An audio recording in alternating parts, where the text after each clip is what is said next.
If we expand our sanity check to consider historic theology, there's no shortage of examples where church leaders and commentators, pastors, preachers, priests, theologians throughout history have taken seriously the internal threat. And of course, it's right that they did, because in the Olivet Discourse, Jesus says there will be false prophets and false Christs. People will say, look, here is the Christ.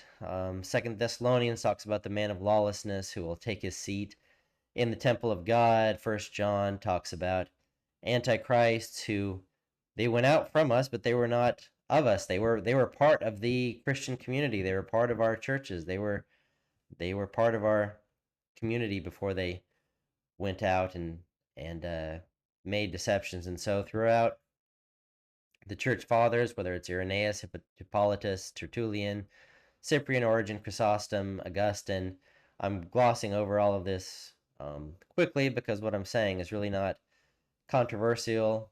Christians have been on the alert from internal threats from the beginnings. You fast forward to the Reformation and Luther in the Book of Concord, which is still the doctrine or the book of doctrines that Lutheran clergy need to adhere to, says very straightforwardly that the Pope is the very Antichrist.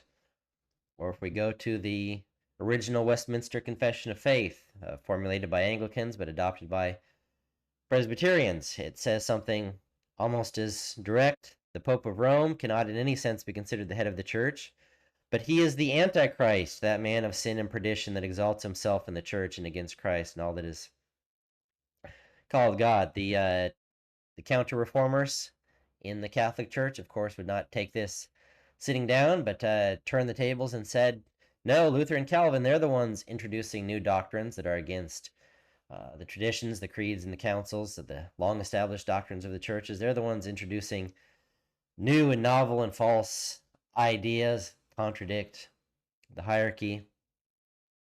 In fact, some of the polemicists, Catholic polemicists against the Reformation, found out how to spell Lutherana in Greek. Sounds a little bit like Luther. The letters add up to 666.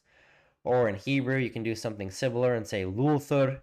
You have to use two L's. That's a weakness of this idea, but nonetheless, if you write out Luther in Hebrew, it adds up to 666. And my point is just to say that whether it's Catholics and Protestants pointing the finger at each other or all throughout history, it is the church have been pervasively aware that the New Testament warned us about that internal threats, that from within the professing community would rise up false teachers and wolves in sheep clothing and so on and so forth. So what started out here as a little bit of a sanity check exercise has morphed into a realization that it's not so much a matter of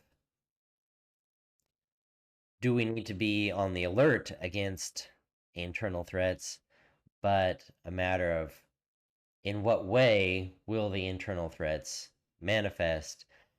What will it look like? But the fact that that is a major concern for Christians is really not controversial of an issue.